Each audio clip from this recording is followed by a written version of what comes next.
कृपा बरसे मेरे मालिक पर आए, कृपा बरसे मेरे मालिक पर आए।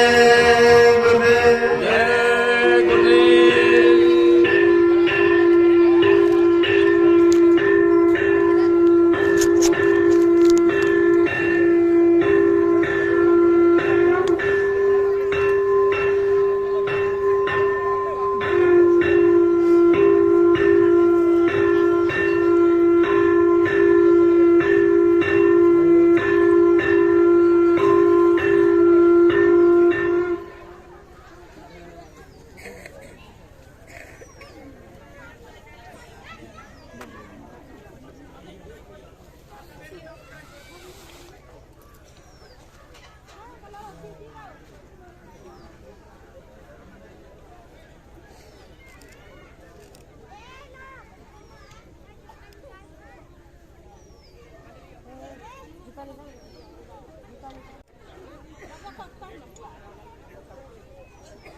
जय गुरुदेव।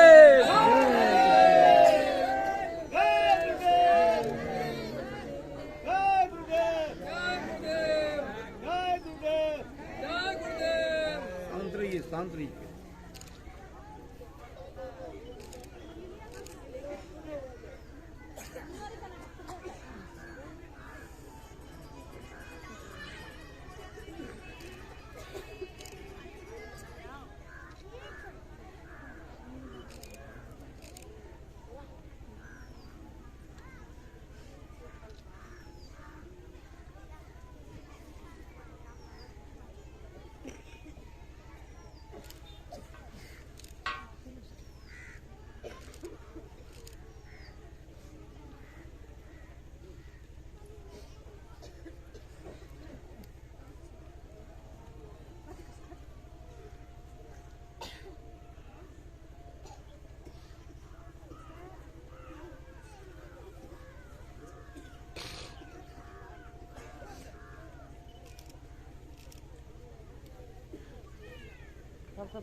चलो चलो जल्दी चलो।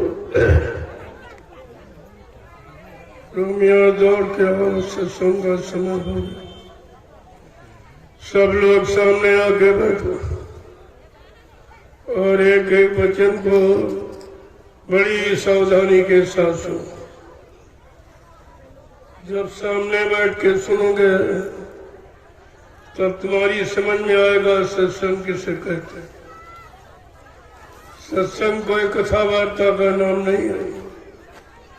सत्संग कोई भाषण श्री प्रवचन का काम नहीं है। सत्संग कोई मनोरंजन नहीं। यह संत महापुरुषों की वचन वाणी जो हम सब जीवों की बहुपार कहानी है। ये जीवात्माएं भवसागर के पार कैसे जाएंगी, अपने मालिक प्रीतम का कैसे दर्शन दीदार करेंगी। प्रेमियों, इस युक्ति का नाम है सत्संग। सत्य माने ईश्वर, संग माने साक्षात्कार। यह जीवात्मा सुरतरु मुद्दतों से अपने मालिक प्रीतम का दर्शन दीदार छोड़ चुकी। अब इसे कौन ले जाएगा, कौन पहुंचाएगा, कौन मिलाएगा? उस मिलाने वालों को कहते हैं संत सद्गुरु, और मिलाने वाली युक्ति का नाम है सत्संग। ये दोनों चीजें आपको मिली समय से, लेकिन आपने उसकी कदर नहीं की। किसी पुण्य कर्म के कारण संत महात्मा फकीरों के दर पे आप पहुंच गए, लेकिन आपने उनकी कदर नहीं की, उनको जाना माना पहचाना नहीं। ये जीवन का सबसे बड़ा धोखा, और इस धोखे की पूर्ति आप रुपए पैसे धन दौलत सामान से नहीं कर सकते, क्योंकि सतगुरु दयाल की दया ये रुपए पैसे से मोल नहीं मिलती। जब उनकी मौज मर्जी हम सब कलयुग के जीवों पर हो जाती है तो अपनी दया रहम की बरसात कर देती। अब ये उनकी दया रहम में कितने जीव बच पाते हैं, कितने छोड़ के भाग जाते। इसी को कहते हैं छटनी और कटनी। बहुत पहले एक इशारा किया गया था कि चा बच्चा आगे मेरी संगत पड़ेगी।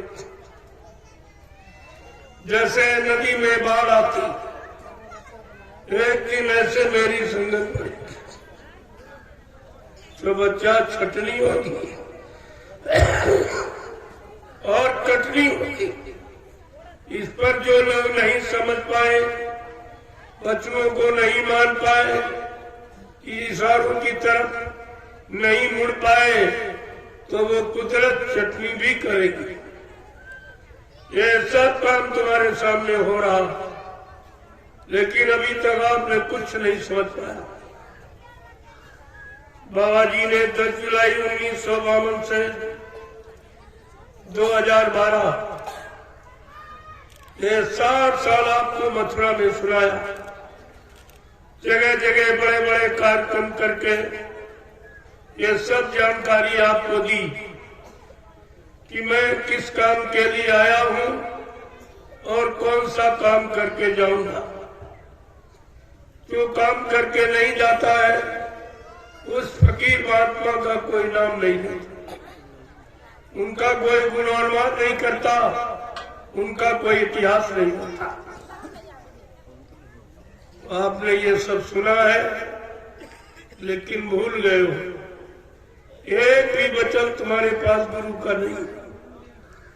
अगर सत्संग का वचन होता तो आप कभी शंका संदेह भूल भ्रम में नहीं पड़े, और न कोई स्वार्थी लोभी लाची तुम्हें शंका संदेह भूल भ्रम में डाल सकता था। बाबा जी ने आपसे क्या कहा? बच्चा मेरे सत्संग वचनों को बहुत संभाल के रखना। जैसे लोग रुपए पैसे सोने चांदी हीरे जवाहरात को गांठ में बांध के रखते, अगर कहीं मेरे सत्संग वचनों को बुला दिया तो मेरी दुआ दिया के भंडार से तुम करोड़ों को पीछे चले जाओ। आज वही आपके सामने हो गया। आप वचन भूल गए तो शंका संदेह में फंस गए। क्या मिला आपको? मैं आपसे ये पूछने आया हूं कि जब तुम मथुरा जाते थे तो गुरु का दर्शन जब करने जाते थे कि चेलों का? गुरु का। गुरु का। आप लोग गुरु का दर्शन करने जाते थे कि चेलों का दर्शन करने? गुरु का। गुरु की सुनने जाते थे कि चेलों की सुनने जाते थे? गुरु की मानने जाते थे कि चेलों की मानने जाते थे? गुरु भक्ति करने गए थे कि चेला भक्ति करने गए थे? कर क्या रहे? सब चेलों की मान रहे हो, चेलों की सुन रहे हो, चेलों की भक्ति कर रहे हो। क्या चेले भवसागर से पार कर देंगे? बाबा जी ने क्या कहा था आपसे, लेकिन आप सब भूल गए। मैं इसीलिए आपसे पूछने आया हूं कि आप लोगों ने इनाम दान गुरु महाराज से लिया या किसी चेले से लिया है? गुरु महाराज से। आपका हाथ गुरु महाराज ने पकड़ा या किसी चेले ने पकड़ा है? गुरु महाराज। तुम्हारी जीवात्मा को जगाने का, परमात्मा से मिलाने का, निज धाम निज लोक पहुंचाने का वादा ये गुरु महाराज का है या किसी चेले का है? गुरु महाराज का। फिर तुम क्या कहोगे? ये भी नहीं सोच पाए कि नामदान गुरु से लिया, हाथ गुरु ने पकड़ा, वादा गुरु ने किया, क्या कहा? क्या ये वादे, गुरु के वादे कोई चेला पूरे कर देगा? ये सब आपको विचार करना चाहिए। गोस्वामी जी महाराज ने इसीलिए रामचरितमानस को लिखा और सबके घर में लिख के रखवा दिया। कलयुग के जीवों, मेरे बच्चों को याद करते रहना। अगर तुम भूल जाओगे तो काल तुम्हें अपने जाल में फंसा लेगा और कलयुग के जीव तुम्हें लोभ लालच के चक्कर में डाल देंगे। लेकिन आपने तो अभी नहीं माना। उन्होंने लिख के क्या बताया कि गुरु बिन भवन की इस तरह कितना साफ साफ लिख के बताया कि गुरु बिन भवन की तरह न कोई और जो बिरंची शंकर समोई। कितना साफ कि यहाँ कोई ब्रह्मा विष्णु महादेव के समान धनवान, बलवान, बुद्धिमान, कीर्तिमान क्यों न बन जाए, लेकिन ये भवसागर बगैर सदगुरु के कोई पार नहीं कर सकता। फिर भी आप भूल गए तो चेलों के चक्कर में। अगर चेले काम कर देते तो गुरु को वहां आने की क्या जरूरत है? इसलिए बाबा जी को सब कुछ बताना पड़ा, अपना परिचय देना पड़ा।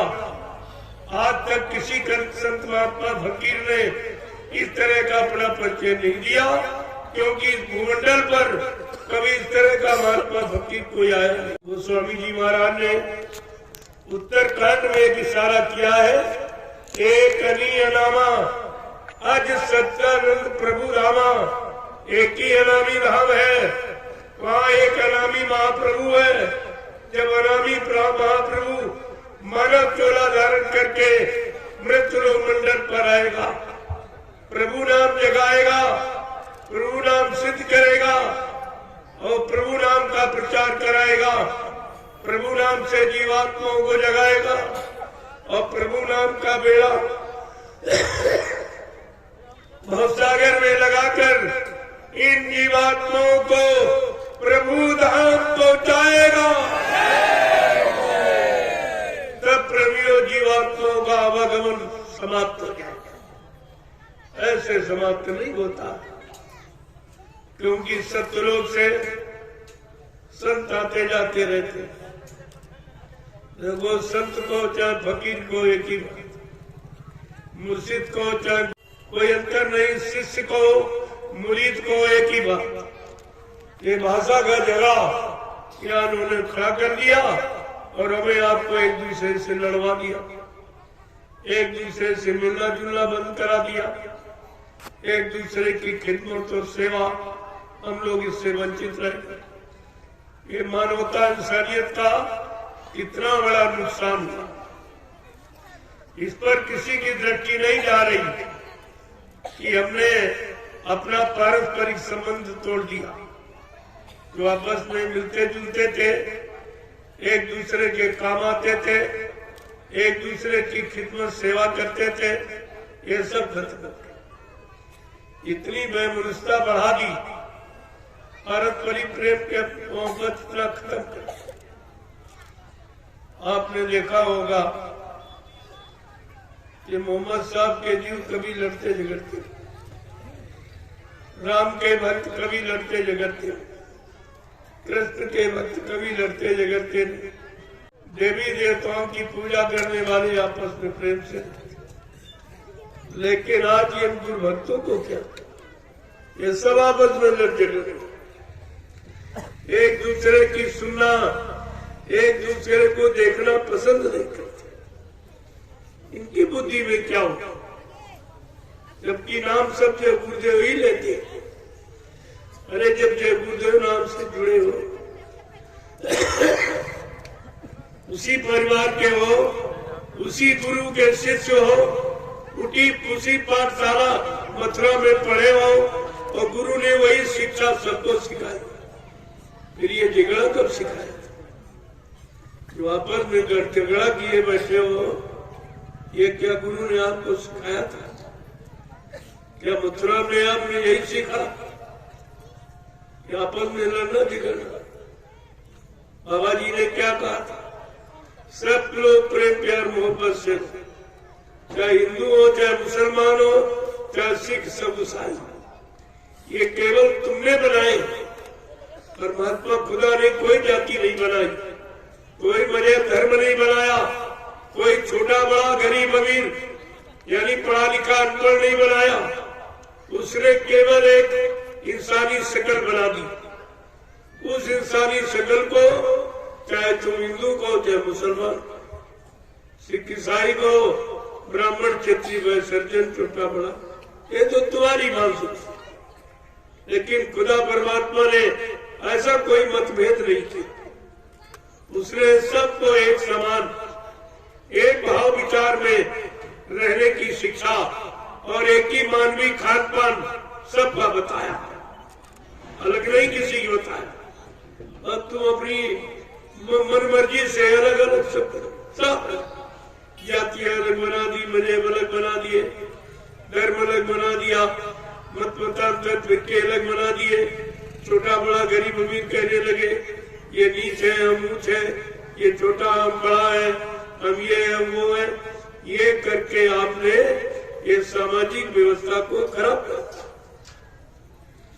जिस समाज में रहना, उस समाज की व्यवस्था खराब हो जाएगी। तो समाज में रहने वाले कितने लोग सुख शांति से रह पाएंगे? कभी आपने बैठकर विचार किया है? बाबा जी ने एक सूत्र बंधन में बांधने का पूरा प्रयास यानी मतलब किया, लेकिन हम लोग आपस में एक जय गुरुदेव नाम में नहीं बन के रहते। कोई इधर जा रहा, कोई इधर जा रहा, कोई इधर जा रहा। अरे नाम तो लेके लेते हो, दूसरा नाम तो नहीं। अगर दूसरा नाम लो तो मान ले तुम कोई दूसरे हो। जब एक ही परिवार के हो, एक ही गुरु के शिष्य हो, एक ही पाठशाला में पढ़े हो, गुरु ने एक ही शिक्षा आपको सिखाई, तो ये झगड़ा आपने कहाँ सीखा? जो ये कर रहे हो, ये झगड़ा कहाँ से सीखा? सत्संगी वही है जो सत्संग में आवे और प्रेमियों को बुला के ले आवे, उसको कहते हैं सत्संगी। और ये सत्संगी कहते हैं कि सत्संग का विरोध करते, सत्संग की बगावत करते। अरे सत्संग हमारा तुम्हारा नहीं, सत्संग तो गुरु का। किसी प्रेमी के मुख से हो, सत्संग गुरु का किसी का नहीं। अगर सत्संग का विरोध करते तो आप गुरु का विरोध करते। गुरु का विरोध करते हो इसलिए अपनी मर्यादा का विरोध करते हो, अपनी भारतीय संस्कृति का विरोध करते हो, गुरु की शिक्षा का, गुरु के नाम का विरोध करते हो। यही आज तक आपको नहीं मालूम कि हम कर क्या रहे। तो ये सब जानकारी अगर तुम्हारे पास होती गुरु महिमा की, तो शायद ये स्थिति आज गुरु परिवार की नहीं होती जो इस समय सब बिखर गई। कोई इधर बच गया, कोई उधर बच गया, कोई उधर बच गया। अब आप ये सोचिए कि बाबा जी ने तो संगठन सिखाया आपको, जय गुरुदेव धर्म प्रचारक संस्था मथुरा भारत संगठन, दूरदर्शी संगठन, भूम ज्योतक केतियर कांतकार संगठन, ये 3 संगठन बनाए और चेले सब विघटन कर रहे। ये चेले क्या कर रहे हैं? सब विघटन। गुरु ने संगठन बनाया और चेले विघटन कर। क्या आगे आने वाले भविष्य में आप लोग अपने आप को बाबा जय गुरुदेव जी महाराज का शिष्य कहला सकोगे? कोई तुमको शिष्य मानेगा? क्या शिष्य का कर्तव्य यही है कि गुरु की निंदा करे, गुरु के बनाई व्यवस्था को खत्म करे, गुरु से अलग हो जाए और जीवों को अलग कर दे, गुरु की चरण शरण से जीवों को अलग कर दे? क्या ये शिष्य का कर्तव्य? अरे गुरु शिष्य की महिमा तो समझो कि गुरु का क्या काम और शिष्य का क्या काम, और शिष्य का गुरु के प्रति क्या कर्तव्य है और गुरु का शिष्य के प्रति क्या भाव है, ये सब जानकारी आपको रखनी चाहिए। इसलिए बाबा जी को अपना परिचय देना पड़ा कि मेरे प्रेमी कहीं मेरे बारे में भूल भ्रम संदेह में न फंस जाए या कोई स्वार्थी लोभी लालची अपने स्वार्थ लोभ लालच में पास कर इनको कहीं अलग न कर दे। इसलिए बाबा जी को अपना प्रचार खुद करना पड़ा। सारे हिंदुस्तान में घूमकर, हिंदुस्तान का कोई प्रांत, जिला, तहसील, ब्लॉक, शहर, कस्बा, गली गांव कुत्ता छोड़ा नहीं जहां पर बाबा जी ने अपना परिचय न दिया हो, अपनी जानकारी जीवों तक न पहुंचाई हो, अपने परिवर्तन की भूमिका कलयुग जाने की और सतयुग लाने की न बताई हो। लेकिन तुम्हारे पास तो कोई जानकारी नहीं। जरा सुन लीजिए, जो भूल गए हो मैं फिर से याद कराने आया हूं। न पुरानी बिगाड़ने आया हूं, न नई बनाने आया हूं, न अपना कोई स्वार्थ लोभ लालच लेके आया हूं। लेकिन जो बाबा जी ने 10 जुलाई 1952 से 2012 हमें आपको सबको सुनाया, और जो आप भूल गए हो मैं उसी को फिर से याद कराने आया। आगे का समय बहुत खराब, उस समय आपको गुरु का एक एक वचन याद नहीं। अभी तो बह गए हो, स्वार्थ लोभ लालच में फंस गए हो, लेकिन प्राकृतिक प्रकोप में ये स्वार्थ लोभ लालच भी तुम्हारे काम नहीं है। ये भी तुम्हारा नहीं होगा, ये भी तुम्हें बचा नहीं पाएगा। उस समय तुमको अपने समर्थ मालिक के वचन ही याद आए, लेकिन फिर पछताए होत का जब चिड़िया चुन गई थी। सारा समय वक्त तुम्हारा इसी में निकल गया, निंदा आलोचना बुराई। तो फिर वो समय जब आएगा उसमें तुम्हारे पास कौन सा बचाव है? इसलिए एक एक वचन को सुन लीजिए। कोई भी इस धरती मंडल पर रहने वाला ये न कह सके कि बाबा जी ने हमको बताया नहीं था। उनके वचनों को भूल गए, दोबारा किसी ने याद नहीं दिलाई, तो प्रेमियों मैं याद दिलाने आया। मैं और कोई काम नहीं करूं, न किसी की निंदा आलोचना बुराई करने आया, न किसी को छोटा बड़ा कहने आया, न किसी का नुकसान करने। क्यों? साधु से हो न कारज हानि। साधु संत महात्माओं से कभी किसी की हानि नहीं हो सकती। क्यों? पर महारत के कारण साधु धरा शरीर, जो परमार समाज, देश हित, धर्म हित, समाज हिताया है वो किसी का नुकसान नहीं करेंगे। अगर ये वचन आपको याद रखे तो आप अपने समृद्ध माली से कभी जुदा नहीं, कभी दूर नहीं रहते। लेकिन सब बोलते तो जरा सुन लीजिए, सत्संग तो आपको कल से सुनाऊंगा, आप तो पहला दिन, इसलिए मैं आपको जानकारी दी। उस समृद्ध माली के वचनों की जानकारी जो आप भूल चुके थे सब बता दूंगा, एक एक जानकारी आपको कि बाबा जी ने क्या कहा, कब कहा और क्यों कहा, ये सब जानकारी ले लीजिए। बाबा जी ने पहला वादा किया कि हम आए वही देश से जहां तुम्हारा धाम, तुम सबको घर पहुंचाना एक हमारा काम। रवियों कितनी बड़ी जानकारी आए जीवो, मैं इस भूमंडल पर किस लिए आया हूं, तुम्हारी जीवात्मा को घर पहुंचा दे। बाबा जी कहते हम तुम्हारी जीवात्मा को घर पहुंचाऊंगा, यहाँ चेलों ने गुरु को पहले ही पहुंचा दिया। क्या इन चेलों की बात सुनिए, क्या गुरु झूठ बोलता? अगर ऐसे झूठ बोलने वाले को क्या तुमने गुरु बनाया था? ये सब पूछा जाएगा आपसे। मैं इसलिए याद करा रहा हूं, आगे वो समय आ रहा, ये सब आपसे पूछा जाएगा।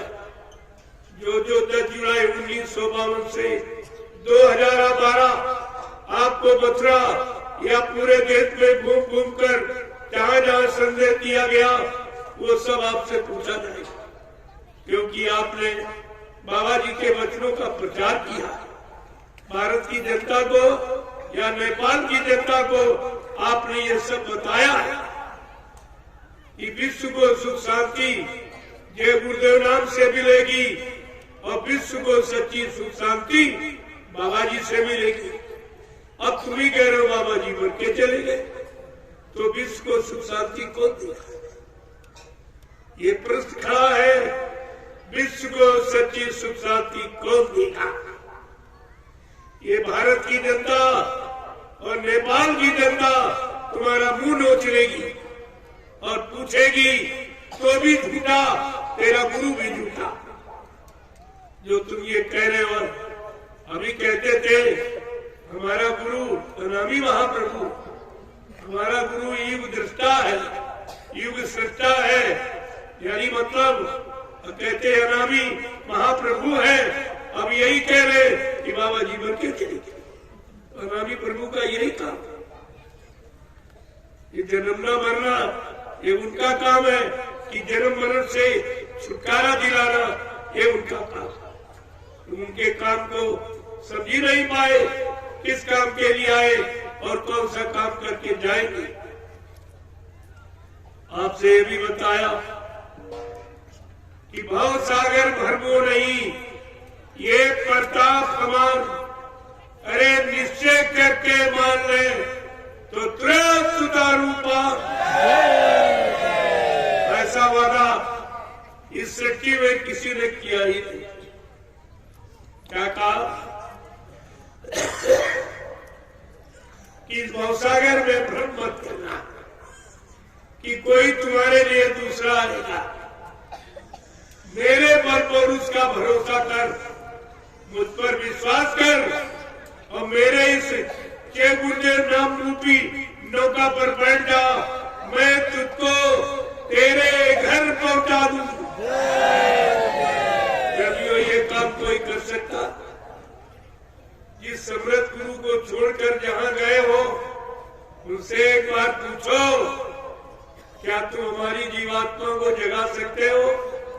क्या परमात्मा से मिला सकते हो? क्या हमारे पाप कर्मों में माफी दिला सकते हो? तो आपको 2 मिनट में सच्चाई का राज मिल जाए कि सत्य क्या है और झूठ क्या है और असल क्या है और नकल क्या है। ये सब पूछिए आप, क्योंकि बाबा जी ने एक नहीं हजारों वादे थे। मैं सारे वालों की जानकारी आपको दी। और आपसे पूछो।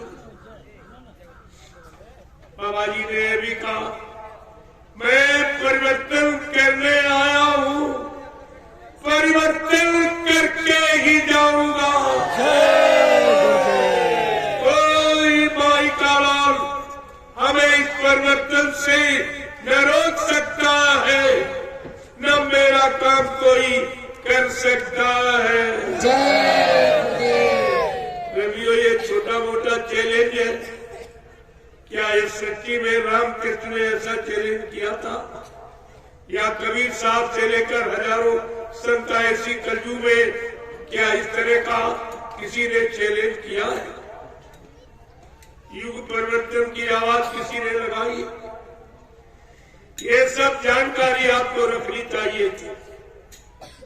अगर ये सत्य की जानकारी और सतगुरु दयाल की जानकारी और बच्चों की जानकारी अगर आपके पास होती तो तुम्हें कोई शंका संदेह भूल भ्रम में डाल नहीं सकता। और क्या कहा बाबा जी? कहा मैं कलयुग का इतिहास बनाने आया हूं, ऐसा इतिहास बनाऊंगा जो भूते न भविष्य थे, सतयुग थे था द्वापर के लोग अपने अपने युग का इतिहास परिणाम हो जाएंगे। मैं ऐसा चमत्कार करके दिखाऊंगा जिसको हिंदुस्तानी नहीं सारा विश्व नमस्कार करेगा। ये छोटी बात है कि जिसकी भूमिका व्यवस्था के आगे एक दिन सारा विश्व नतमस्तक हो जाए, और अभी वो भूमिका व्यवस्था बनी नहीं और तुम कहते बनाने वाला चला था। तो क्या परिवर्तन कोई इंसान कर सकता है? या किसी पिछले युग में जो परिवर्तन हुआ वो इंसान के नाम से हुआ, इस समय के जगाए नाम से? ये सब आपको पिछला इतिहास पढ़ के रखना चाहिए। सतयुग का परिवर्तन जो योगियों ने हरि नाम जगाया, उस हरि नाम जगाए नाम से हुआ कि हिरण्यकश्यप के नाम से। त्रेता का परिवर्तन राजा रावण के नाम से हुआ कि उस समय ऋषि मुनियों ने जो राम नाम जगाया, राम नाम के द्वारा। द्वापर का परिवर्तन राजा कंस के नाम से हुआ, क्या उस समय जो कृष्ण नाम जगाया गया था उस नाम से हुआ। ब्रह्मयोग परिवर्तन जगाए नाम से हुआ, सुनाए पढ़ाए नाम से नहीं। तो कलयुग का परिवर्तन किसने भी नाम जगाया? नाम जगाने की शक्ति किसी में है? अरे ये सब विचार करके आपको रखना चाहिए। इसलिए बाबा जी को कलयुग के परिवर्तन की आवाज लगानी पड़ी, कलयुग का इतिहास बनाने की आवाज लगानी पड़ी, और कलयुग के परिवर्तन के लिए जय गुरुदेव नाम प्रभु का जगाना पड़ा। ऐसे परिवर्तन नहीं होता। अगर आप ये सब जानकारी तुम्हारे पास होती तब तुम्हें शंका संदेह में कौन डाल सकता। इसलिए उनको सब कहना पड़ा कि हमारे प्रेमी हमारे बारे में कहीं भूल भ्रम में न पड़ जाए, कोई स्वार्थी लोभी लालची इनको अपने स्वार्थ और लालच के चंगुल में कहीं फंसा न ले, कहीं बहका न दे, भरमा दे। इसलिए बाबा जी को यह सब बताना, और फिर भी आप बहक गए, भ्रमित हो गए, क्योंकि आपने वचनों को याद नहीं रखा। याद रखते ये कुछ नहीं। बाबा जी ने क्या कहा? मैं कलयुग को भगाऊंगा और सतयुग को लाऊंगा, सबको न्याय सुरक्षा रोजी रोटी की व्यवस्था बना के दूंगा, सबको शाकाहारी बनाऊंगा, सबकी जीवात्माओं को जगाऊंगा, परमात्मा से मिलाऊंगा, और अपने नाम हाथ पर मैं डालकर सारी सुरते रूहों जीवात्माओं को निधाम पहुंचाऊंगा। ये प्रेमियों कितनी बड़ी बात और सबके हित की बात। आप लोग अपने हित भले की बात नहीं समझते। धर्म साथ बराबर जानकारी दे रहे। हित अनहित पशु जाना, मानव तन गुण ज्ञान में धाना कि हित अनहित पक्षी भी जानता तो मनुष्य होकर अपना हित नहीं समझ पाए। तुम्हारे हित की बात कौन कह रहा, अपने हित की बात कौन कह रहा, तुमको लाभ देने की बात कौन कह रहा, तुमसे अपना लाभ लेने की बात कौन कह रहा। इतनी छोटी बात अभी तक नहीं समझ पाए तो सब भ्रमित होते। एक नहीं 45 करोड़ जिनको सतपथ के रास्ते पर लाके खड़ा किया गया। आज गुरु का भक्त एक भी नहीं, गुरु का भक्त एक भी नहीं, सब चेलों के भक्त। सब चेला भक्ति शुरू हुई, गुरु भक्ति से सब अलग। ये भी नहीं बेचारे समझ पाए कि हमारा काम गुरु करेगा कि चेला करेगा। हमारी जीवात्मा रूह का कल्याण गुरु मुर्शिद करेगा कि चेला कर देगा। इतनी छोटी छोटी बातें जब तुम्हारे पास नहीं समझ की रही तो तुम इतना बड़ा ये राज रहस्य शुद्ध रूह जीवात्माओं का और खुदा परमात्मा का ये कौन जानेगा। बिना फकीरों के जरिए, बगैर महात्माओं के जरिए रात कोई नहीं। आपने तो सब कुछ खो दिया। जब बाबा जी ने आपको नामदान दिया तब भी ये वादा किया कि बच्चा मैं अजर अमर देश से आया हूँ, जब तक इन जीवात्माओं को अजर अमर देश नहीं पहुंचा लूंगा मैं चैन से बैठने वाला नहीं हूँ। जब तक मेरा एक भी जीव यहाँ रहेगा मैं बराबर मौजूद रहूंगा। जब मेरे जगह सारे जीव चले जाएंगे मैं पीछे से जाऊंगा। तो मैं आपसे ये पूछ रहा हूँ, क्या तुम्हारी जीवात्मा जाग गई? क्या परमात्मा खुदा से मिल गई? जो तुम कहते हो मिलाने वाला चला गया, पहुंचाने वाला चला गया, फिर तुम्हारी जीवात्मा को कौन पहुंचे? कोई है ऐसा? ऐसा कोई सृष्टि में कोई हमदर्द नजर आ रहा तो तुम्हारी जीवात्मा को जगा के परमात्मा के पास पहुंचाने वाला थी? फिर भी समझ में आते नहीं। कैसे समझोगे? इतना सरल करके तुम्हारे सामने ये समझौती रखी गई 10 जुलाई 1952 से और 2012। 60 वर्ष इतना जगाने का समय किसी ने नहीं दिया जितना बाबा जी गुरुदेव जी महाराज। और आपने उनको अपना गुरु बनाया, लेकिन ये भी नहीं जान पाए कि गुरु किस काम के लिए आता है और कौन सा काम करके जाता है। जबकि संतों के बारे में पहले से आपको जानकारी दी गई।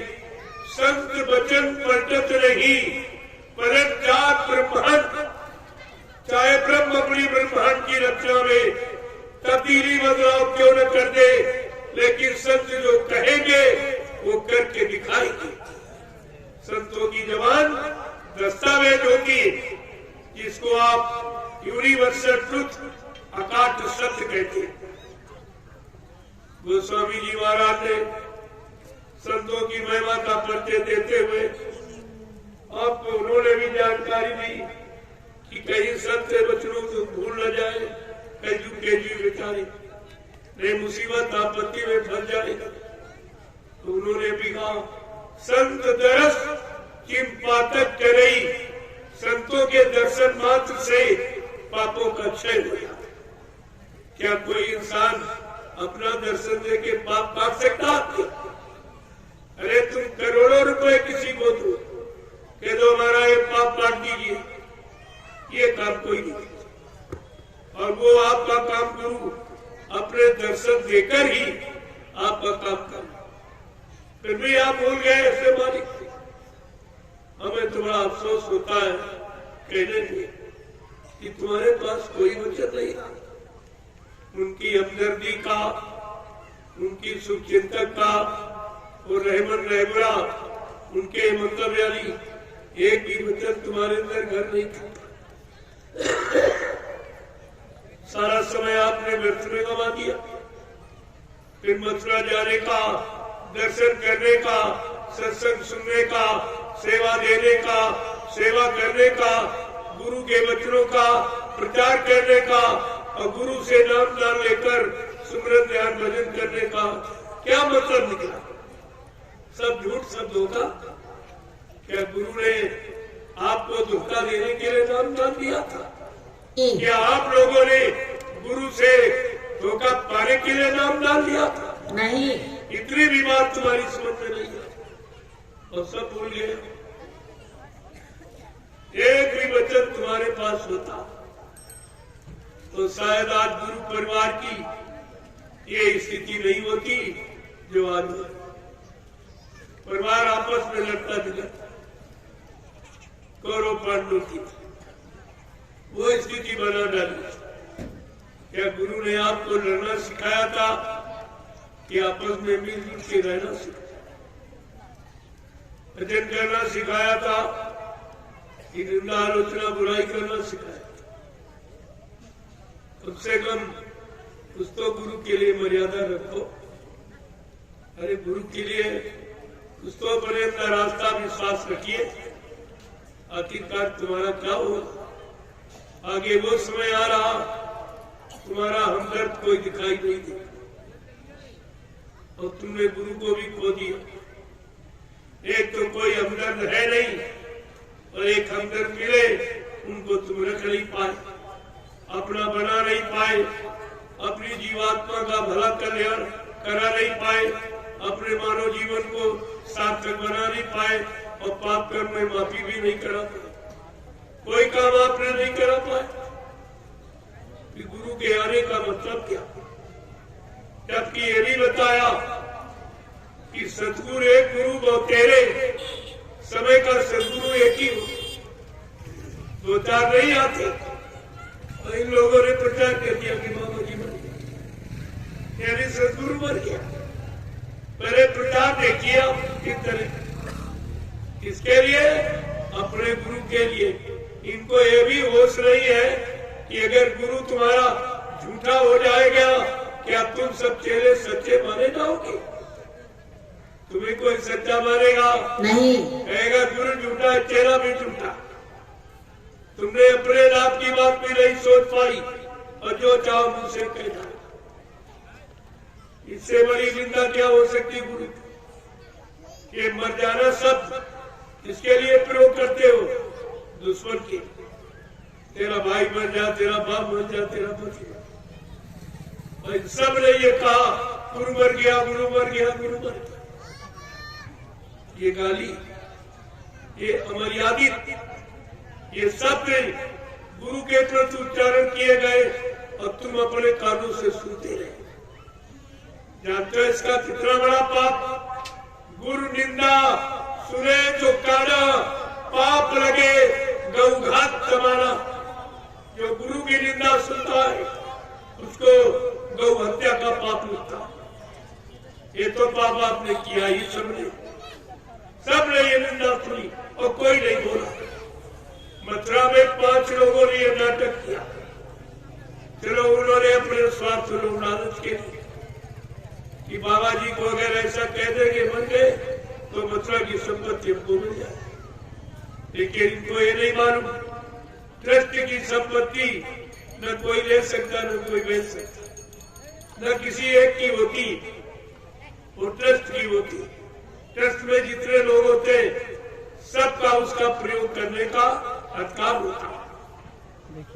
इन्हें ये सब क्या मालूम कि ट्रस्ट का मतलब क्या है, ट्रस्ट किसे कहते हैं, ट्रस्ट किस लिए बनाया जाता, ये तो जानकारी आपको है। और सब लोग धोखे में रह गए। केवल 5 लोगों ने नाटक किया तो तुम 45 करोड़ क्या करो? तुम 45 करोड़ क्या करते? हम यही आपसे पूछ रहे हैं। चलो 5 ने अपने स्वार्थ लोभ लालच के लिए प्रचार किया कि बाबा जी बन गए, लेकिन तुमने देखा सच बोला, बाल बच्चेदार हो। जब आपको मथुरा में बुलाया गया कि बाबा जी का अंतिम दर्शन कर जाओ, क्या हिंदुस्तान के या नेपाल के किसी प्रेमी ने मथुरा में बाबा जी के शरीर को पूरा खोल के देखा ना? नहीं, नहीं, क्या पूरा शरीर किसी को खोल के दिखाया गया? नहीं। तो तुमने कैसे मान लिया? अगर कोई कह दे तुम्हारा पिता मर गया, शरीर न दिखाया जाए, क्या बिना देखे विश्वास करोगे? और बिना देखे 13वीं मनाओगे, बाल मुड़वाओगे? और तुमने तो सब पढ़ा, ये तुम्हारे द्वारा सिद्ध कराया उन लोगों ने। अपने अलग खड़े रह गए और तुम्हारे द्वारा 13वीं बनवा के और बाल मुड़वा कर ये सिद्ध करा दिया कि बाबा जी मर गए। ये अपराध तुमने किया है, कलंक तुमने लगाया है, और ये पाप का बोझा तुम्हारे सिर पे, ये तुम्हें भोगना पड़ेगा। अभी तुमको तुम जानते ही नहीं, जब सब जान जाओगे तो इन पर तुम थूकोगे नहीं। जिनके पीछे दौड़ रहे हो तुम थूकोगे नहीं। अगर ये मैं सारा रात खोल दूं, या ऐसे ऐसे लोग बैठे जिनका हार्ट अटैक हो जाएगा, अपने गुरु का अपमान ये नहीं सह सकते। प्रेमियों, जो इन लोगों ने गुरु को बांधकर जो आश्रम में सजा दी, ये चोर डकैत कतली को भी सजा नहीं दी। जब इनको गुनाहों को आप जब वाकिफ होगे, जानकारी हो जाएगी, तब तुम इन पर थूकोगे। तुम्हारा थूक भी इनके लिए महंगा होगा, क्योंकि आप तक इस सृष्टि में गुरु के साथ अपने लोगों ने ऐसा कभी व्यवहार नहीं। ईसा मसीह को सूली पर चढ़ाया था गैरों ने, लेकिन बाबा जी को अपनों ने कह डाला कि मर गए, चले गए। हमने लोगों से पूछा क्या तुमने मथुरा में देखा था? कहा नहीं, देखा नहीं था। हमने कहा ये बताओ, जब कोई इंसान मरता है, गांव घर मोहल्ले में सबने देखा होगा, क्या कोई लाश को कमरे में बंद करके ताला डाल के रखता है? नहीं। ये कभी देखा सुना? अगर ऐसा कोई करे तो ये प्रशासन तुरंत उसको उठा के जेल में बंद कर, कि तुमने जहर दे के मारा या फांसी लगा के कभी तुम लाश को छिपा रहे। ये छिपाने का मतलब क्या था? क्यों छिपाया? और तुमने किसी ने कुछ कहा कि भाई तुमने बुलाया है कि अंतिम दर्शन कर जाओ, तो कम से कम दर्शन तो कर दो गुरु का। किसी ने नहीं कहा। मैं आपसे यही पूछता हूँ कि जब कोई मरता है, क्या शीशे में बंद करके रखा जाए? नहीं। ये भी नाटक आपके साथ होता। क्या लाश को सामने न रखकर ऊपर मंच पर नीचे रखा जाता? ये दर्शन कराने का कौन तरीका? और दर्शन भी नहीं, केवल ऊपर रखिए। कराते कैसे? अगर शरीर होता तो कराते, पुतला का दर्शन क्या कराता? वो तो रात खोल जाता। वैसे मैंने पूरा रात खोल दिया, कुछ बाकी नहीं रखा सब। और हाई कोर्ट इलाहाबाद ने 17 अक्टूबर 2017 को फैसला भी ले लिया।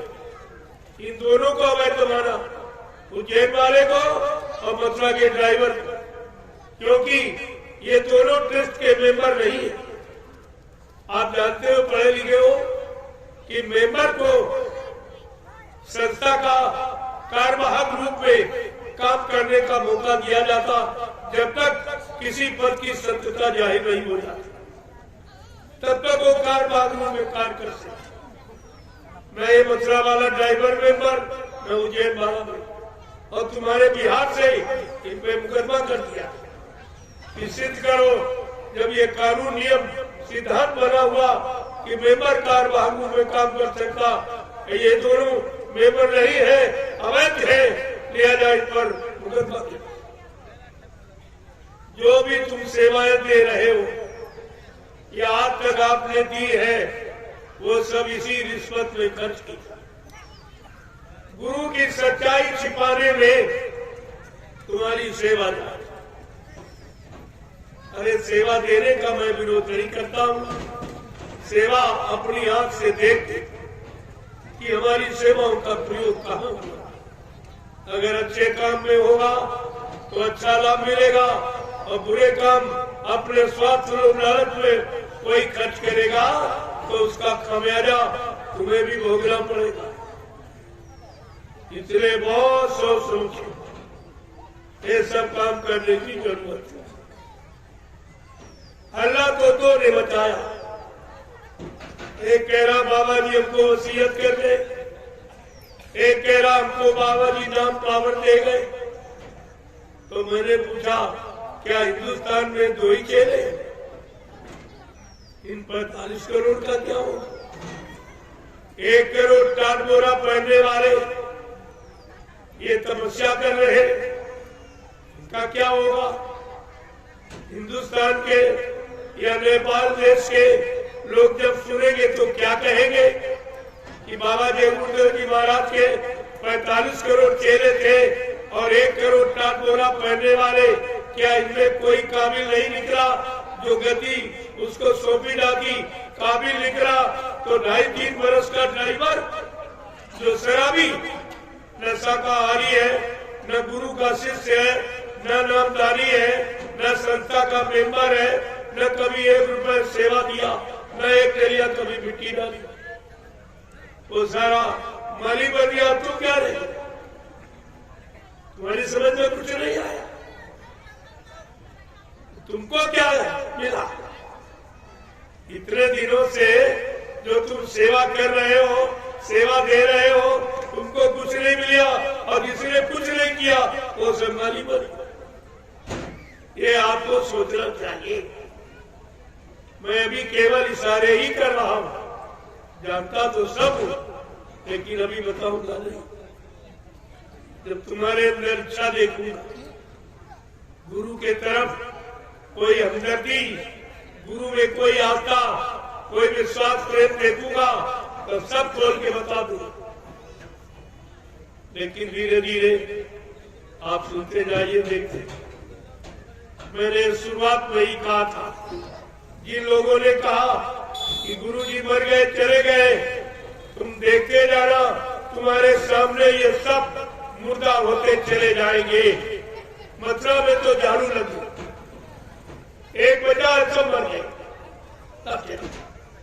एक बचा वो भी सबसे भरवा। आप देखते जाइए, गुरु से कपट, संगत से चोरी की वो निर्धन की वो कोढ़ी, ये सजा है कुदरत की। और गुरु से कपट किया गया और संगत से चुरा के धर्म रखा, तो तुम सब सोते रहे, तुम्हारी समझ में कुछ नहीं आया। अरे मथुरा गए थे तो कम से कम ये 60 साल का की जो सेवा, उसके बारे में आपको जानकारी लेनी चाहिए। वो सेवा कहाँ गई, क्या काम किया गया? प्रेमियों के लिए कोई व्यवस्था बनाई गई, कोई आवास बनाया गया, कोई सुख सुविधा दी गई? आखिरकार इतनी लंबी पूरी जो बाबा जी के हाथ में लोगों ने पकड़ाई, वो कहाँ चली? ना उसका हिसाब तुमने लिया और जो अभी दे रहे हो इसका भी हिसाब तुम्हारे पास कुछ। कहाँ खर्च हो रहा, किस काम में खर्च हो रहा? और मैंने किसी से कोई सेवा नहीं की। और 2 आश्रमों का निर्माण मैं विचारण में कर, 250 बीघे जमीन 2 आश्रमों का निर्माण कर दिया और कोई सेवा किसी से नहीं मांगी। मैं पहले कभी मांगी ना आज मांगता। जो प्रेमियों ने स्वेच्छा से 1 रुपया 10 रुपया कि 25-50 दिया, उसी से मैंने नवी सारण की पावन पवित्र भूमि पर 2 आश्रमों का निर्माण किया और प्रेमियों को ठहरने की जगह। तुम्हें तो मैं मालूम नहीं है कि कैसी स्थिति बनने जा रही है। कुदरत कितनी जोर से नाराज है, वो क्या करना चाहती है, कितना सफाया हो जाएगा, कैसी भगदड़ मचेगी, इतना ईमान मचेगा। आप भक्के कहाँ जाओगे? एक न एक दिन पछता के तुम सबको नवी सारण की तपोभूमि पर आना ही पड़ेगा। विश्व में कोई ऐसी जगह नहीं जहाँ पर 88,000 ऋषियों ने मिलकर तपस्या किया। इतनी बड़ी संख्या ऋषि मुनियों की।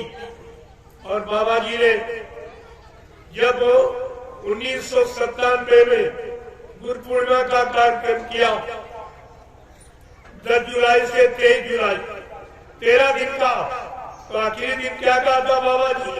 बच्चा, ये 88,000 ऋषियों की तपोभूमि है, यहीं से सतयुग के अंकुरन निकलेंगे। मथुरा में कभी नहीं कहा यहाँ से अंकुरन निकलेंगे। एक बात मैं आपसे और पूछूंगा, सत्य बताना, आप बाल बच्चेदार हो, क्या बाबा जी ने अपने सत्संग में अपने मुंह से कभी उज्जैन का नाम लिया था? सब बोलना। उज्जैन से तुम्हारा क्या मतलब? कोई मतलब नहीं। मथुरा तो तुम्हारा गुरुद्वारा है, तो वहाँ की बात मान ली जाए, दादा गुरु का मंदिर है, तो सब कुछ। लेकिन उज्जैन से तुम्हारा क्या रिश्ता? किसी तरह का कोई जिक्र गुरु ने कभी अपने सत्संग में किया ही नहीं। तो तुम्हारी बुद्धि में तुम गुरु की बात मानने गए थे कि चेले की बात पर? गुरु की। जो चेला गुरु का नहीं हुआ, क्या तुम्हारा हो जाएगा? नहीं। इसने गुरु को नहीं बख्शा, क्या तुम्हें बख्श देगा? नहीं। ये तो बात आपको जानकारी रखनी चाहिए। 4 अप्रैल 2005, ये तारीख ही नहीं लो, कोई नहीं बताएगा। 4 अप्रैल 2005 तुम्हारे बिहार से एक व्यक्ति गया और मथुरा में और कहा, बाबा जी कि हमारे पिताजी तो नामदान देने लगे। कहते स्वामी जी का आदेश हो गया। बाबा जी ने तुरंत हस्तलिखित पत्र समस्त संगतों को, देश की समस्त संगतों को भेजा कि बच्चा, मैंने हिंदुस्तान में किसी को भी नामदान देने का न कोई अधिकार दिया, न हमारी कोई अभी ऐसी पहुंच है।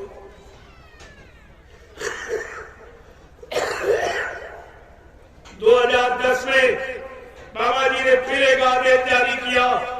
आज तक मैंने जितने आदेश दिए, मैं सारे आदेशों को निरस्त कर रहा हूँ।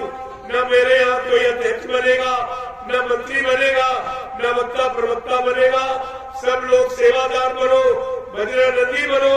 परिवर्तन सेवादारों से होगा, भजरा नदियों से होगा, अध्यक्ष मंत्रियों से, वक्ताओं से, नेताओं से धार्मिक धरा पर परिवर्तन न कभी हुआ और न कभी होगा।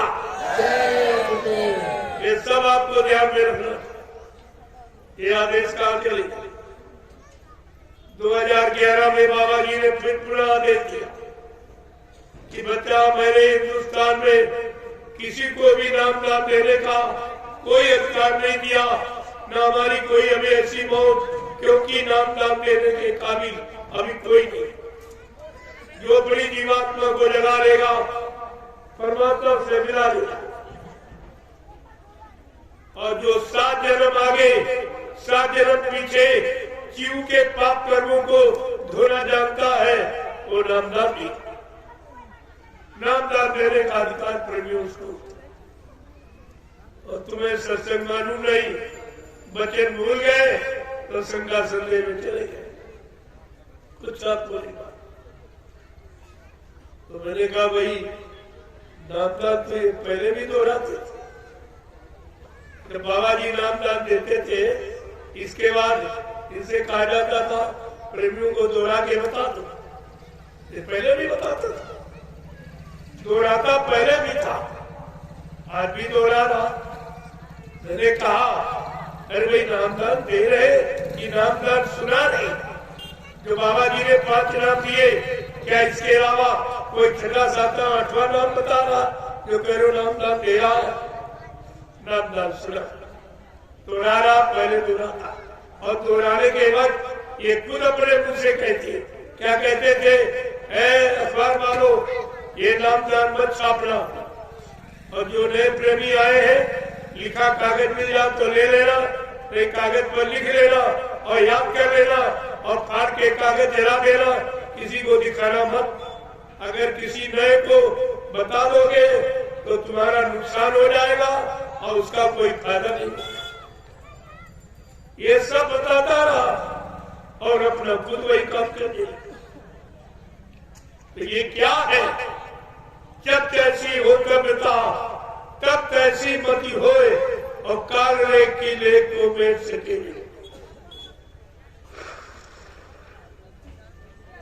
जब पापों का घड़ा भर जाता तो प्रेमियों फूटता जरूर। धर्म शास्त्रों ने पहले लिख के बता दिया, विनाश काले विपरीत बुद्धि। जब जिनका विनाश होने को होता उनकी बुद्धि विपरीत दिशा में काम कर देती। कितनी अच्छी सच्ची बात बताओ, उनके भले लाभ की समझ में नहीं आती। क्यों? उनका पाप का स्वार्थ का घड़ा भर गया, वो फूटेगा। आपको ये सब जानकारी रखनी चाहिए। मैंने लोगों से पूछा कि सत्य मत में वसीयत होती ही नहीं। अगर वो मथुरा वाला ड्राइवर कह रहा है तो तुम्हें भी जानकारी रखनी चाहिए कि संत मत में वसीयत नहीं होती। संत अपना उत्तराधिकारी बना के, व्यवस्था चला के और सबसे पूछ के प्रमाणित करके तब जाता। और बाबा जी ने पहले ही बता दिया था, मेरी सजुगी व्यवस्था का संचालन कौन करेगा? उत्तराधिकारी कौन बनेगा? महाबली एक शासक होगा, धर्म मुकुट सिर पर धारेगा, दया से देगा, पाप हटाए और जय गुरुदेव की वाणी। लेकिन आप भूल गए, सब भूल गए।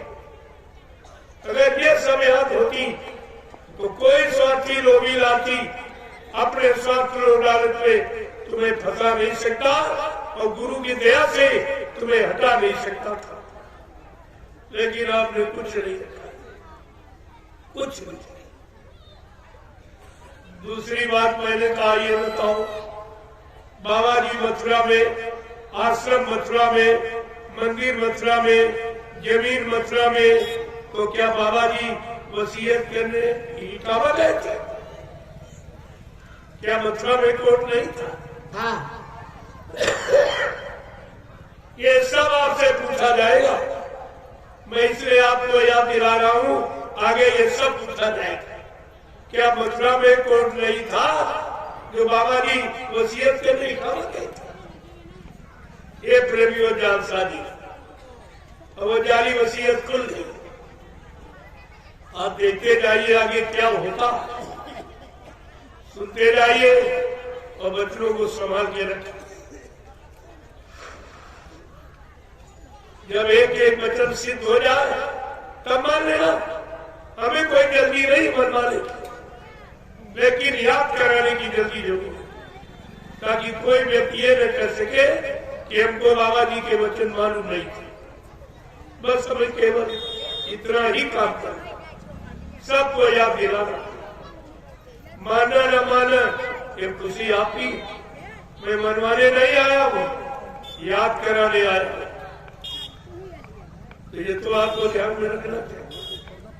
दूसरी बात, कैसे देश का प्रधानमंत्री राजा होता, क्या प्रधानमंत्री की गति पर प्रधानमंत्री का ड्राइवर बैठ सकता है? जोर से बोलो। क्या प्रधानमंत्री की गति पर प्रधानमंत्री का ड्राइवर नहीं बैठने दिया जाएगा? नहीं बैठ जाएगा तो गद्दी की मर्यादा रहेगी या चली जाएगी? चली जाएगी। और आपने क्या किया?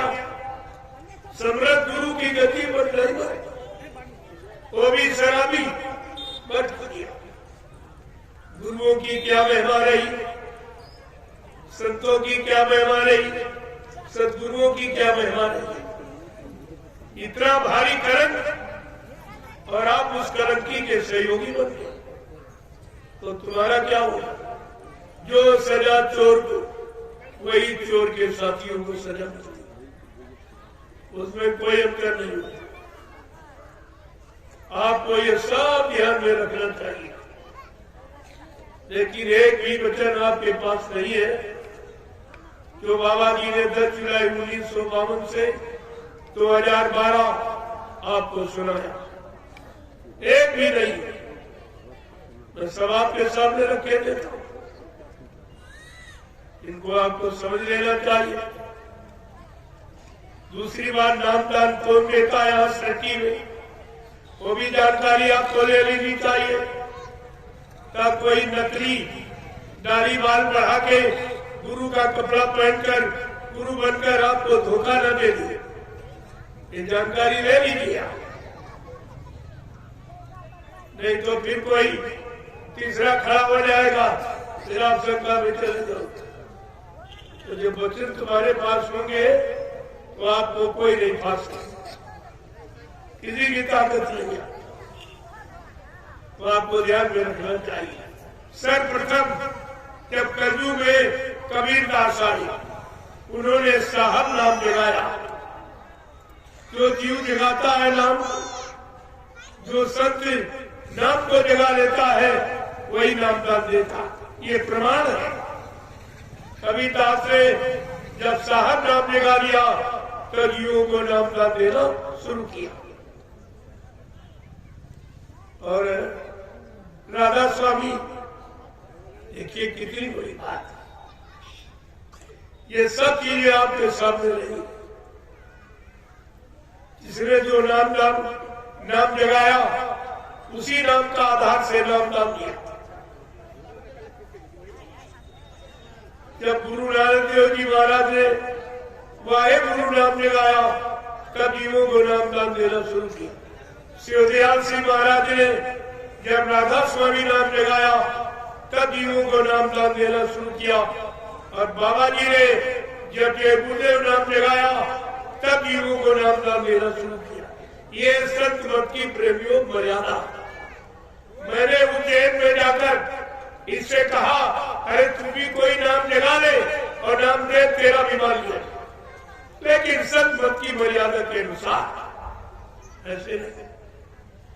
तो आपको ये सब ध्यान में रखना चाहिए कि नामदान देने वाला होता कौन, क्योंकि नामदान जीवात्मा जगाए नाम से जगती है, सुनाने और पढ़ाने नाम से नहीं।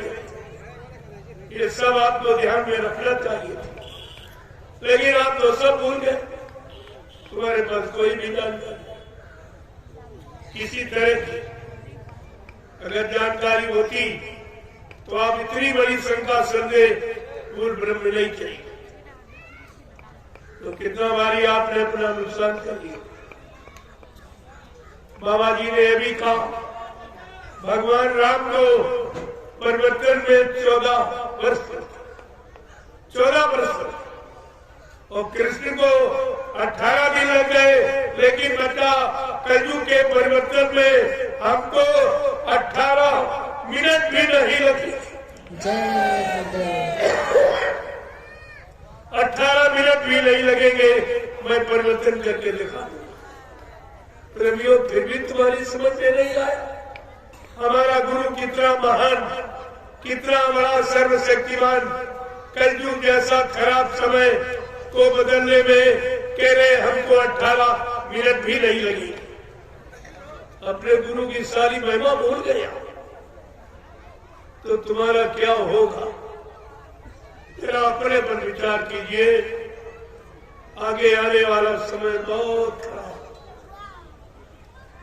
अभी एक छोटी सी बीमारी आई,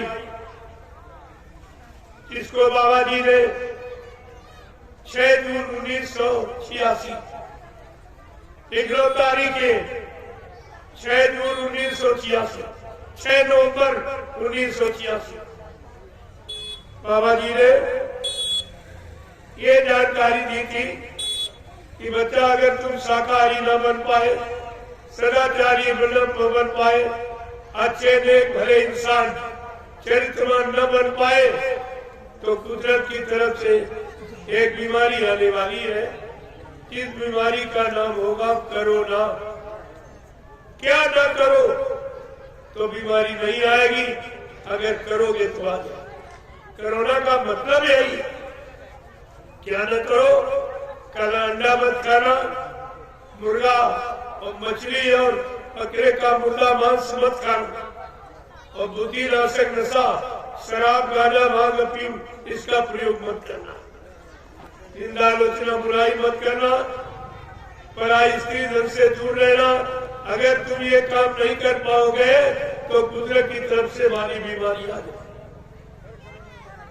और नहीं लोग मारे तो आ गई। करोड़ों चले गए देश, विश्व से करोड़ों चले गए, और कोई कुछ नहीं कर पाया। न कोई प्रधानमंत्री मुख्यमंत्री रोक पाया, न कोई डॉक्टर में हकीम रोक पाया, न कोई दवा रोक पाई, क्योंकि ये बीमारी नहीं, ये कुदरत की नाराजगी। जो कुदरत नाराज हो गई तुम्हारे कार्य कारनामों से, जो तुमने मार काट हिंसा चोरी कत्लेआम व्यभिचार कुचार झूठ छल कपट बेईमानी जो धोखाधड़ी किया, उससे कुदरत सख्त नाराज। और अभी क्या, जो आगे और बड़ी आने वाली, क्योंकि इस पर सरकारों ने छूट दे दी। सब देश के जिम्मेदारों ने परमिट लाइसेंस बना दिया, चाहे जितने मुर्गा काटो, चाहे मछली मारो, चाहे अंडे फोड़ो। यानी मतलब ये, जब इस तरह की छूट हो जाएगी, उस देश की जनता का क्या होगा, इस पर कोई विचार नहीं करता। न कोई नेता सोच रहा, न कोई महात्मा सोच रहा। ये जो हत्याएं तुमने की है, क्या कोई जीव तुमने बनाया है? क्या इंसान विज्ञान ने कोई जीव जंतु बनाया? जब आपने बनाया नहीं तो मारने काटने बिगाड़ने का अधिकार किसने दिया? ये अधिकार किसने आपको? यही तुम्हारे विनाश का कारण बन जाए। ये हिंसा और हत्या जो ये कराई जा रही नित्य व्रत, और इसमें बढ़ावा दिया जाए, सहयोग किया जाए, तो आगे का समय बहुत खराब है। उस खराब समय से बचने बचाने का सामान किसी के पास नहीं। जो लोग ये कह रहे हमारे पास रहने के लिए मकान है, बंगला है, कोठी है, फ्लैट है, और खाने के लिए घर में रोटी है, चावल है, दाल है, और कहते मतलब यानी खेती दुकान दफ्तर बिजली मजदूरी आमदनी के लिए है, और सहयोग के लिए पत्नी बाल बच्चे भाई बंद बिरादर है। लेकिन तुमको ये नहीं मालूम, ये कुदरत के एक झटके में चला जाएगा। ये कुदरत के एक झटके में सब मसाला खत्म। आपको इस पर विचार करना चाहिए। मैं तो केवल इशारे कर रहा हूं, समय आ जाएगा तो सब कुछ बताऊंगा, लेकिन आपको ये जानकारी रखनी चाहिए। नहीं रखोगे तो तुम जानो तुम्हारा काम। कोई ये नहीं कह सकता कि हमको किसी ने बताया। आज जो परेशानी आ रही, उसके लिए तुम्हारे गांव से कस्बों में कोई आया? कोई नेता आया जिसको चंदा नोट बोर्ड और महंगाई और टैक्स सभी भरते हुआ कोई आया तुम्हारी मुसीबत दूर करने? और कोई महात्मा जिसको रोटी कपड़ा और धोती और मतलब दान दक्षिणा रुपया पैसा सब देते हो, कोई महात्मा आया? अरे किसी के बस की बात नहीं की। मुझे ये क्यों मानना पड़ा? मैंने ऐसा निर्णय क्यों लिया कि आपको तुम्हारे से हमदर्दी और किसी को नहीं? ये तो आपके सामने है कि तुमसे अगर किसी को हमदर्दी होती, आगे आने वाले खराब समय से बचाने के लिए जरूर कोई जुटी लेके आती। मैंने देखा कोई नहीं डाला। चलो एक बार सबको जानकारी और इनको आगे वाली मुसीबत से बचने के लिए महाप्रसाद दिया। प्रेमियों, महाप्रसाद किसी ने आपको दिया कभी? तुम्हारे दरवाजे आके सड़कों पर गलियों में पुकार लगा लगा कर किसी ने प्रसाद ऐसे बांटा जैसे समय बांटा जाए? ये कभी किसी ने नहीं किया और न कोई करना न आगे कर सके। ये तुम्हारी हमदर्दी का पहला प्रमाण है। आप बच जाओ, आपका परिवार बच जाए, सामान बच जाए। मैं तो ये भाव लेके आया हूं, तो आप इसको समझ लो और इस प्रसाद को जो लेके आए। कल भी बांटा कितना, देखा आप कितनी भीड़, शायद नेपाल में इतनी भीड़ लेके कोई नहीं आया। और ये प्रसाद किसी ने बांटा नहीं होगा, कोई हो। मैं सबके बारे में कह रहा हूं, ये काम न किसी ने किया और तुम्हारी हमदर्दी का और न कोई कर सकता, न आगे कोई करेगा। इसको ध्यान रखिए। तो जो लोग कल नहीं ले पाए, आज ले ले वो प्रसाद। सत्संग में कल से सुनाऊंगा जो आपने जीवन में कभी नहीं सुना। आपको मैंने केवल छोटी सी एक जानकारी जो तुम्हारे में भूल भ्रम समृद्ध गुरु के लिए पैदा हो गया, केवल भूल भ्रम दूर करने के लिए कहा। जय गुरुदेव, जय गुरुदेव, जय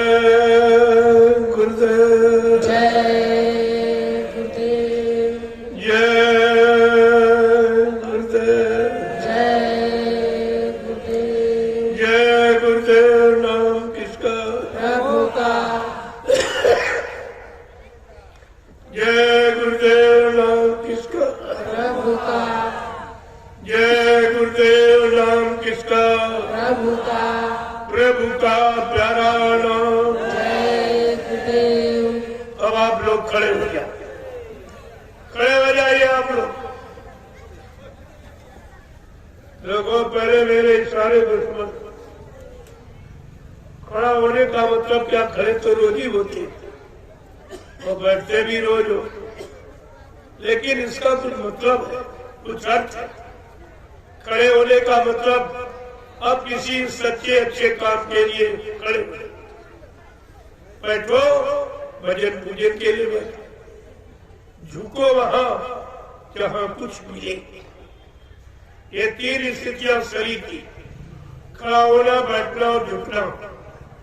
अगर शरीर की तीन स्थितियां जान गए, समझ गए, तो शरीर के अंदर रहने वाली चेतन जीवात्मा के बारे में भी आप जानते। वैसे आप तो समझ नहीं सकते, तो इस पर आपको विचार। जय गुरुदेव, जय गुरुदेव, जय गुरुदेव, जय गुरुदेव। नाम किसका? प्रभु का। जय गुरुदेव। नाम किसका? प्रभु का। जय गुरुदेव। नाम किसका? प्रभु का। प्रभु का प्यारा नाम। जय गुरुदेव। जोर से बोलो, मिल बोलो, बोलना होगा। अभी से बोलो, दर्द हरेंगे, सब कष्ट मिटेंगे, शांति भी देंगे, सबके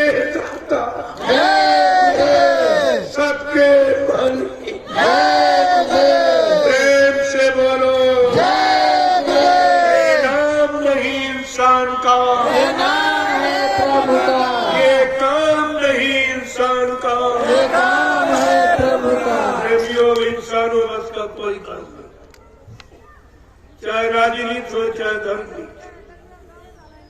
इंसानों के बस की होती तो 70 साल की आजादी जो बर्बादी के रूप में बदल गई, ये अपना पूरा परिचय थी।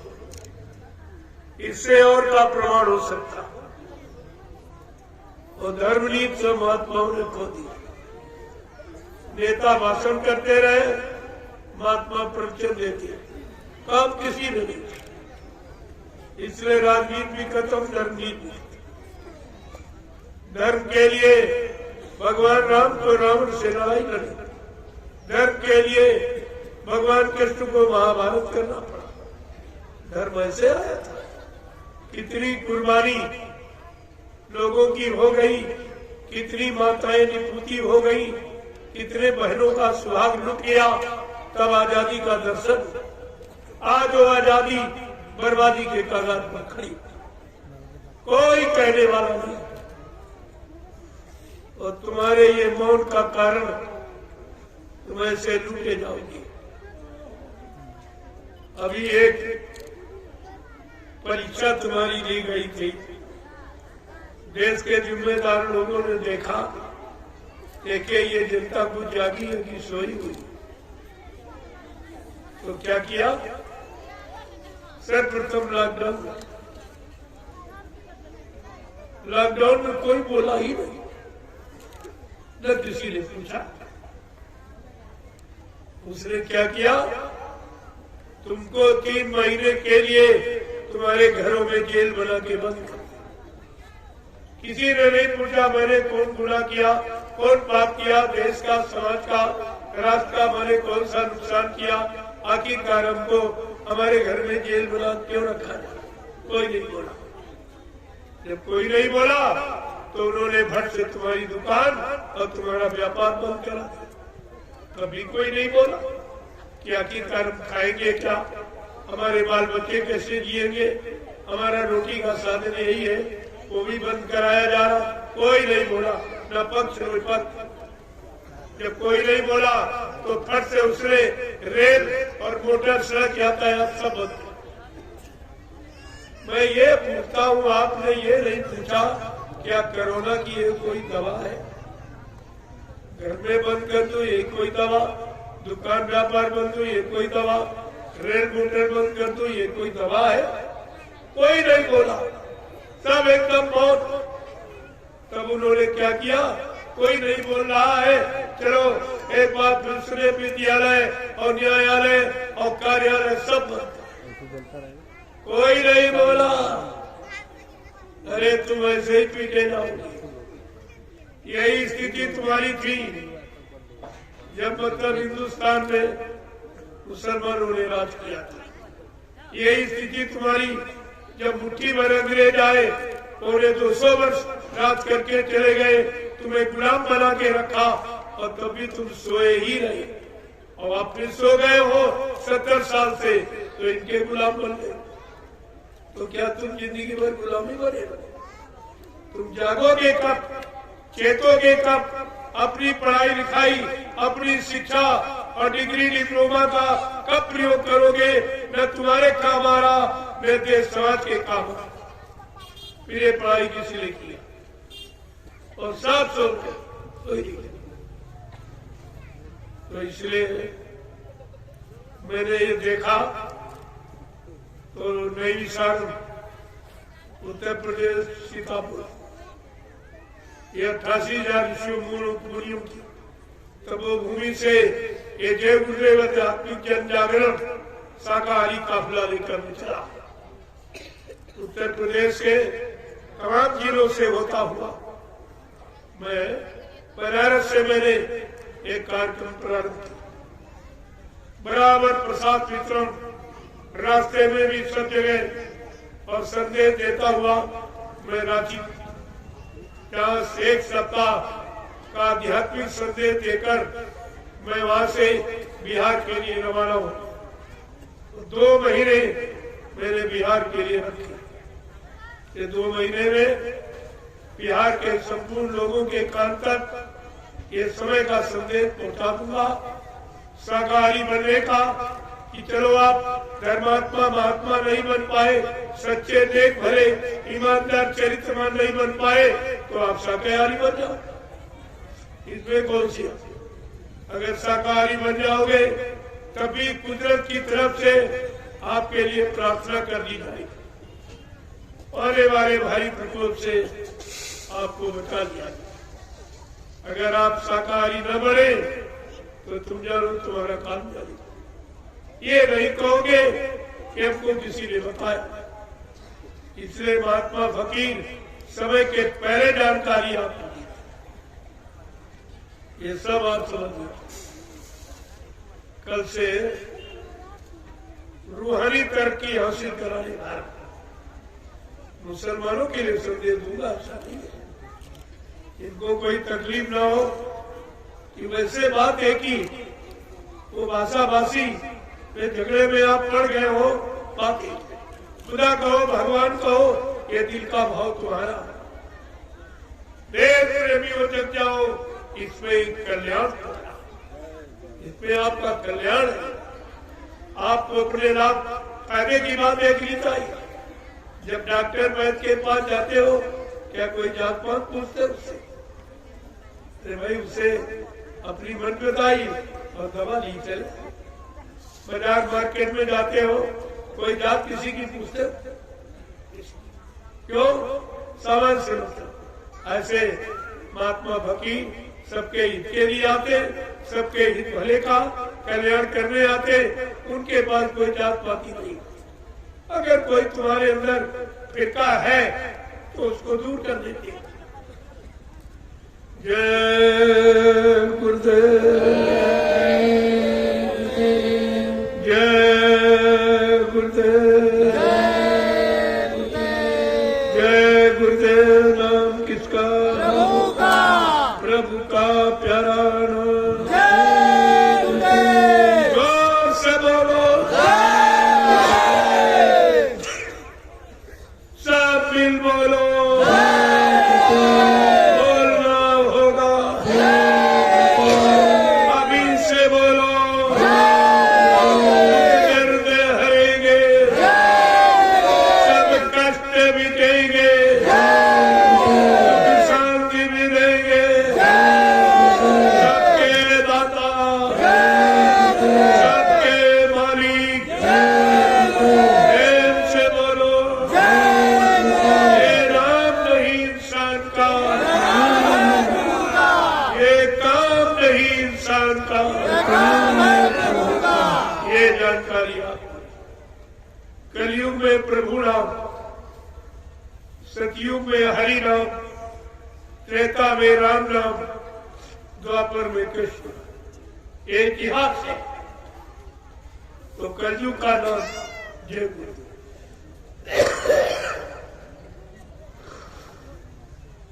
ये प्रभु का नाम है। और प्रभु की सारी सत्ता मृत्यु लोक से लेकर सत्यलोक तक उसी की सत्ता। आज वो प्रभु स्वतः मानव चोला धारण करके मृत्यु लोक पर चल गया। जिन्होंने वादा किया, बच्चा जिनको मैंने नाम दान दिया है, जब तक उनकी जीवात्मा को घर नहीं पहुंचा लूंगा, मैं मानव शरीर को छोड़ के जाने वाला नहीं हूं। प्रेमियों, ऐसा वादा किसी ने। इसलिए बाबा जी ने आपको पहले बता दिया, न बच्चा कोई मुझे मार सकता, न मुझे कोई धोखा दे सकता, न मुझे कोई धन दौलत सामान से खरीद सकता। मैं अपना काम करने आया हूँ, काम करके ही जाऊंगा। अगर जरूरत पड़ी तो इसी शरीर में 400 वर्ष तक रहूंगा और काम करके ही जाऊंगा। फिर आप भूल कैसे? क्या गुरु झूठ बोलता है? फिर आप कैसे भूल गए कि बाबा जी ने 400 वर्ष तक रहकर अपने काम को पूरा करने का वादा किया? अभी तो हिंदुस्तान या नेपाल राष्ट्र अन्य राष्ट्रों में केवल ये जानकारी दी गई कि बाबा जी के शरीर की उम्र 116 वर्ष और 10 वर्षीय लीला की। इस समय 126 वर्ष की उम्र है। अब आपको सोचना चाहिए कि वो 400 वर्ष तक रहकर अपने काम को पूरा करने का दावा कर रहा है। वो इंसान है कि भगवान है कि भगवान का भगवान है, ये जानकारी आपको रखनी चाहिए। ऐसा वादा इस सृष्टि में किसी ने किया ही नहीं। लेकिन तुमने अपने गुरु की कोई महिमा नहीं रखी, कोई गौरव गरिमा, कोई जानकारी तुम्हारे पास नहीं, इसीलिए आप मूल ब्रह्म में चले गए। जय गुरुदेव। दूसरा परिचय वो झंडा गड़ा, एक झंडा गड़ा है, पूछ लो यार इधर इधर गाड़ा किधर कहीं, तो आप लोग झंडे की परिक्रमा सब सच्चाई आपको दिखाई।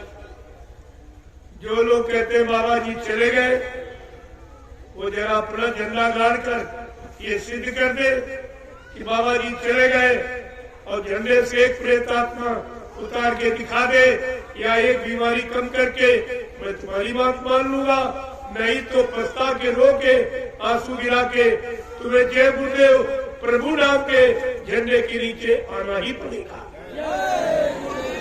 आना ही पड़ेगा। और बाबा जी ने पहले भी कहा था, अभी महात्मा समझा रहे, सुना रहे, सब तरफ से मना रहे, पाप कर्मों में माफी भी दिला रहे। अगर तुमने उनकी बातों पर विश्वास न किया, उनको न माना, तो पीछे कुदरत खड़ी है, अपने एक डंडे से 20 करोड़ का वारा न्यारा सेकेंडों में कर दिया। और कहा था बच्चा, जितने काले नीले पीले हरे लाल झंडे ये घूम रहे, ये अपने झंडों को फेंक कर अगर तुम्हारे जय गुरुदेव प्रभु नाम के झंडे के नीचे अगर ना आए, तो इस बाबा को बाबा मत कहना। रवियों कितनी बड़ी सच्चाई गुरु की, तुमने अपने गुरु की सच्चाई को पानी में फेंक दिया। तुम्हारा तो अपराध कहने ही नहीं, और अभी अपराध करते चले जा रहे। अभी सोच समझ नहीं आ रही कि हम क्या कह रहे हैं, किसके लिए कह रहे हैं। तो इसलिए एक एक बात को समझो, कुछ समझ को बोलो, कहना है तो कुछ समझ के। ये तराजू तोल के तब मुख बाहर काढ़ी, ऐसे नहीं। जय गुरुदेव। अब आप लोग प्रसन्न लगो। झंडे की परिक्रमा 21 बार 51 बार 101 बार जय गुरुदेव नाम लेते हुए ये परिक्रमा, ये प्रभु काम करेगा और कोई। रामचरितमानस में गोस्वामी जी महाराज ने स्पष्ट परिचय दिया कि तुम्हारी आत्मा ने मां के गर्भ में क्या वादा किया, इस नाम से वादा जरा पढ़ के देखो, तुम्हारी शंका चली जाएगी। क्या लिखा है? अब प्रभु कृपा करो यही भांति, और सब तज भजन करब दिन राति। ये वादा प्रभु नाम से वादा करो। इतना बड़ा परिचय, और रोज चिल्लाते इस समय लोग लाउड स्पीकर लगा, प्रभु की कृपा भयो सब काजू और जन्म हमार सुफल। कहते लेकिन बेचारे जानते कि प्रभु कौन है, प्रभु का प्रचार कहाँ हो रहा, प्रभु की जानकारी कहाँ से मिल रही। वो है 88 ऋषियों की तपोभूमि नैमिषारण्य, वहां से प्रभु नाम की जाती और सबको जानकारी दी जाती। ये सब आपको जानना चाहिए। जय गुरुदेव। सतयुग को लाएंगे विश्व में शांति कौन लाएंगे, जन जन में प्रेम कौन लाएंगे। इस बात को ध्यान दें, ये तीनों काम कोई नहीं कर सकता। दूसरी बात, अब आप लोग ये महाप्रसाद ले लो जो तुमको किसी ने कभी नहीं दिया होगा, आज तक, पहले भी नहीं, आज भी नहीं, और आगे भी कोई नहीं दे पाएगा। ये महाप्रसाद पूरे हिंदुस्तान में और आपके नेपाल में ये बट रहा है। प्रेमियों को उनकी रक्षा, सुरक्षा, संरक्षा, हिफाजत के लिए दिया जाए।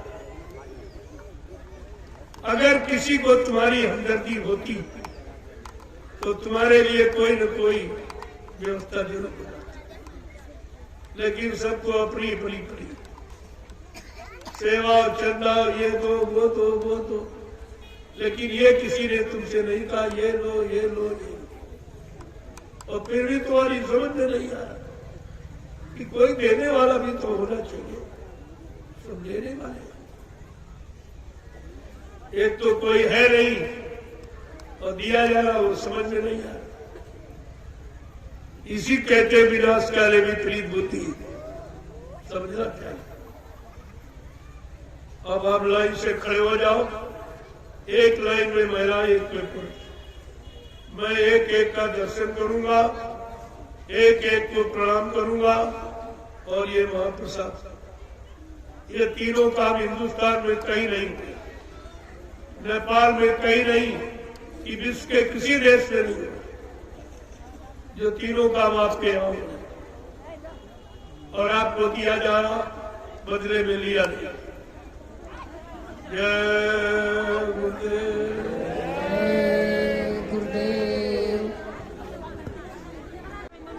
कल से संदेश प्रसारित, आज तो मेरे खुद का जानकारी जो तुम्हारे में शंका, संदेह, भूल भ्रम भर गई थी, उसकी झाड़ू लगा दिया।